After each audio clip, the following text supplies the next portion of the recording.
क्या आप जानते हैं कि ये एक लंबे समय से चली आ रही धारणा है कि प्रतिष्ठित ताजमहल को कभी तेजो महालय या तेजो महल कहा जाता था।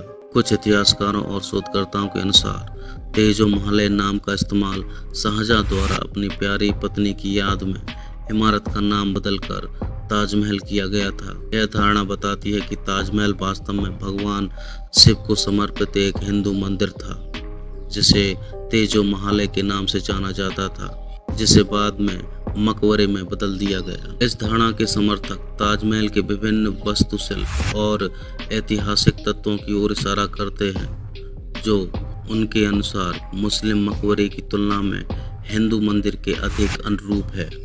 हालांकि कई विशेषज्ञ और विद्वान इस धारणा को मिथक के रूप में खारिज करते हैं। उनका तर्क है कि इस दावे का समर्थन करने के लिए कोई ठोस सबूत नहीं है। ताजमहल को मूल रूप से तेजो महल के नाम से जाना जाता है। हमें इतिहास की किताबों में पढ़ाया जाता है कि ताजमहल का निर्माण कार्य 1632 में शुरू हुआ और लगभग 1653 में इसका निर्माण कार्य पूरा हुआ। अब सोचने वाली बात है कि जब मुमताज का इंतकाल यानी मृत्यु 1631 में हुई, तो फिर कैसे उन्हें 1631 में ही ताजमहल में दफना दिया गया, जबकि ताजमहल तो 1632 में बनना शुरू हुआ था। यह सब मनगढ़ंत बातें हैं जो अंग्रेज और मुस्लिम इतिहासकारों ने 18वीं सदी में लिखी। सच क्या है, मैं आपको बताता हूँ। दरअसल 1632 में हिंदू मंदिर को इस्लामिक लुक देने का कार्य शुरू हुआ। 1649 में इसका मुख्य द्वार बना, जिस पर कुरान की आयतें तराशी गईं। इस मुख्य द्वार के ऊपर हिंदू शैली का छोटे गुंबद के आकार का मंडप है और अत्यंत भव्य प्रतीत होता है। आसपास मीनारें खड़ी की गई और फिर सामने स्थित गुब्बारे को फिर से बनाया गया। कुल मिलाकर एक मंदिर को इस्लामिक लुक दे दिया गया। मुमताज की मृत्यु के 7 साल बाद voyages and travel into the East Indies नाम से निजी पर्यटन के संस्मरणों में आगरे का उल्लेख किया गया, किंतु ताजमहल के निर्माण का कोई उल्लेख नहीं किया गया। टॉम हर्नेक के कथन के अनुसार 20,000 मजदूर यदि 22 वर्ष तक ताजमहल का निर्माण करते तो मंडेले शो भी उस विशाल निर्माण कार्य का उल्लेख अवश्य करता। ताज की नदी के तरफ के दरवाजे के लकड़ी के टुकड़े की एक अमेरिकन प्रयोगशाला में की गई कार्बन जांच से पता चला है कि लकड़ी का वो टुकड़ा शाहजहां के काल से 300 साल पहले का है, क्योंकि ताज के दरवाजों को 11वीं सदी से ही मुस्लिम आक्रामकों द्वारा कई बार तोड़कर खोला गया और फिर से बंद करने के लिए दूसरे दरवाजे भी लगाए गए। ताज और भी पुराना हो सकता है। असल में ताज को सन 1115 में अर्थात शाहजहां के समय से लगभग 500 वर्ष पूर्व बनाया गया था। ताजमहल के गुंबद पर जो अष्ट धातु का कलश खड़ा है, वह त्रिशूल आकार का पूर्ण कुंभ है। उसके मध्य दंड के शिखर पर नारियल की आकृति बनी है। नारियल के तले 2 झुके हुए आम के पत्ते और उसके नीचे कलश दर्शाया गया है। उस चंद्राकार के 2 नोक और उसके बीचों बीच नारियल का शिखर मिलाकर त्रिशूल का आकार बना है। हिंदू और बौद्ध मंदिरों पर ऐसे ही कलश बने हैं। कब्र के ऊपर गुम्बद के मध्य से अष्ट धातु की एक जंजीर लटक रही है। शिवलिंग पर जल सिंचन करने वाला स्वर्ण कलश इस जंजीर पर टंगा रहता था। उसे निकालकर जब शाहजहां के खजाने में जमा करा दिया गया तो वह जंजीर लटकी रह गई। उस पर लॉर्ड कर्जन ने एक दीप लटकवाया, जो आज भी है। अब आपको बता दें कि कब्रगाह को महल क्यों कहा गया, मकबरे को महल क्यों कहा गया। क्या किसी ने इस पर कभी सोचा? अगर नहीं सोचा तो मैं आपको बताता हूँ। क्योंकि पहले से ही बने एक महल को कब्रगाह में बदल दिया गया। कब्रगाह में बदलते वक्त उसका नाम नहीं बदला गया। यहीं पर शाहजहां से गलती हो गई। चोर कितना भी शातिर क्यों ना हो, सबूत तो छोड़ ही देता है। तो उस काल में किसी भी सरकारी या शाही दस्तावेज एवं अखबार आदि में ताजमहल शब्द का उल्लेख नहीं आया। ताजमहल को ताज ए महल समझाना मजाकिया और बेवकूफ़ी है। दरअसल महल शब्द मुस्लिम शब्द नहीं है। अब आप ही बताइए, अरब, ईरान, अफगानिस्तान, इतनी सारी इस्लामिक कंट्री हैं, इसमें से किसी भी जगह पर एक भी ऐसी मस्जिद या कब्र नहीं है जिसके नाम के बाद महल लगाया गया हो। इसमें एक और ध्यान देने वाली बात है, यह भी गलत है कि मुमताज के कारण इसका नाम मुमताज महल पड़ा, क्योंकि उनकी बेगम का नाम था मुमता उल जमानी। यदि मुमताज के नाम पर इसका नाम रखा होता तो ताजमहल के आगे से मुम को हटा देने का कोई औचित्य नजर नहीं आता। विंसेंट स्मिथ अपनी पुस्तक अकबर द ग्रेट मुगल में लिखते हैं, बाबर ने सन 1530 में आगरा के वाटिका वाले महल में अपने उपद्रवी जीवन से मुक्ति पाई। वाटिका वाला जो महल यही ताजमहल था। यह इतना विशाल और भव्य था कि इसके जितना दूसरा कोई भारत में महल नहीं था।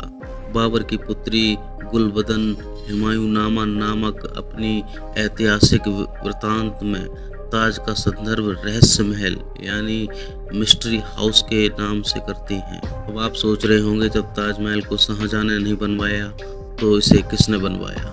चलिए ये भी आपको बता देते हैं। ताजमहल का निर्माण राजा परमारदेव के शासनकाल में 1155 अश्विनी शुल्क पंचमी रविवार को हुआ था। अतः बाद में मोहम्मद गौरी सहित कई ऐतिहासिक मुस्लिम आक्रांताओं ने ताजमहल के द्वार आदि को तोड़कर उसको लूटा। यह महल आज के ताजमहल से कई गुना ज़्यादा बड़ा था और इसके 3 गुंबद हुआ करते थे। हिंदुओं ने उसे फिर से मरम्मत करके बनवाया, लेकिन वे ज़्यादा समय तक इस महल की रक्षा नहीं कर सके। वास्तुकला के विश्वकर्मा वास्तुशास्त्र नामक प्रसिद्ध ग्रंथ में शिवलिंगों में तेजलिंग का वर्णन आता है। ताजमहल में तेजलिंग प्रतिष्ठित था, इसीलिए उसका नाम तेजो महालय पड़ा था। शाहजहां के समय यूरोपीय देशों में आने वाले कई लोगों ने भवन का उल्लेख अपनी किताबों में ताज ए महल के नाम से किया है, जो कि उसके शिव मंदिर वाले परंपरागत संस्कृत नाम तेजो महालय से मेल खाता है। इसके विरुद्ध ताजमहल शाहजहां और औरंगजेब की बड़ी सावधानी के साथ संस्कृत से मेल खाते इस शब्द का कहीं भी प्रयोग न करते हुए उसके स्थान पर पवित्र मकबरा शब्द का ही प्रयोग किया गया।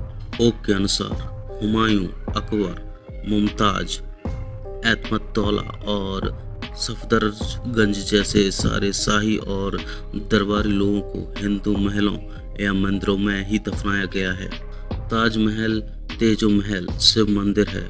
इस बात को स्वीकार करना ही होगा कि ताजमहल के पहले से बने ताज के भीतर मुमताज की लाश दफनाई गई, न कि लाश दफनाने के बाद उसके ऊपर ताज का निर्माण किया गया। ताजमहल शिव मंदिर को इंगित यानी इंडिकेट करने वाले शब्द तेजो महालय शब्द का अपभ्रंश है। तेजो महालय मंदिर में अग्रेश्वर महादेव प्रतिष्ठित थे। देखने वालों ने अवलोकन किया होगा कि तहखाने के अंदर कब्र वाले कमरे में केवल सफ़ेद संगमरमर के पत्थर लगे हैं, जबकि अटारी व कब्रों वाले कमरे में पुष्पलता आदि से चित्रित चित्रकारी की गई है। इससे साफ जाहिर होता है कि मुमताज के मकबरे वाला कमरा ही शिव मंदिर का गर्भगृह है। संगमरमर की जाली में 108 कलश चित्रित, उसके ऊपर 108 कलश आरूढ़ हैं। हिंदू मंदिर परंपरा में 108 की संख्या को पवित्र माना जाता है। तेजो महालय उर्फ ताजमहल को नागनाथेश्वर के नाम से जाना जाता था, क्योंकि उसके जलहारी को नाग के द्वारा लपेटा हुआ जैसा बनाया गया था। यह मंदिर विशालकाय महल क्षेत्र में था। आगरा को प्राचीन में अंगिरा कहते थे, क्योंकि यह ऋषि अंगिरा की तपोभूमि थी। अंगिरा ऋषि भगवान शिव के उपासक थे। बहुत प्राचीन काल से ही आगरा में 5 शिव मंदिर बने थे। यहाँ के निवासी सदियों से 5 शिव मंदिरों में जाकर पूजा व दर्शन करते थे, लेकिन अब कुछ सदियों से बालकेश्वर, पृथ्वीनाथ, मनकामेश्वर और राजा राजरेश्वर नामक केवल 4 ही शिव मंदिर शेष हैं। 5वें शिव मंदिर को सदियों पूर्व कब्र में बदल दिया गया। स्पष्टता वह 5 शिव मंदिर आगरा के इष्ट देव नागराज अग्रेश्वर महादेव नागनाथेश्वर ही है, जो कि तेजो महालय और ताजमहल में प्रतिष्ठित है। लेकिन अब कुछ सदियों से बालकेश्वर, पृथ्वीनाथ, मनकामेश्वर और राजराजेश्वर नामक केवल 4 ही शिव मंदिर शेष हैं। 5वें शिव मंदिर को सदियों पूर्व कब्र में बदल दिया गया। स्पष्टता वह 5वां शिव मंदिर आगरा के इष्ट देव नागराज, अग्रेश्वर महादेव, नागनाथेश्वर ही हैं, जो कि तेजो महालय मंदिर उर्फ ताजमहल में प्रतिष्ठित हैं। चाहे ताजमहल को कभी तेजो महल कहा जाता था या नहीं, इस शानदार स्मारक की सुंदरता और भव्यता से इनकार नहीं किया जा सकता है, जो दुनिया भर के लोगों को आकर्षित करता है। आप क्या सोचते हैं? क्या आप तेजो महल की किंवदंती पर विश्वास करते हैं? नीचे हमें कमेंट में जरूर बताएं। देखने के लिए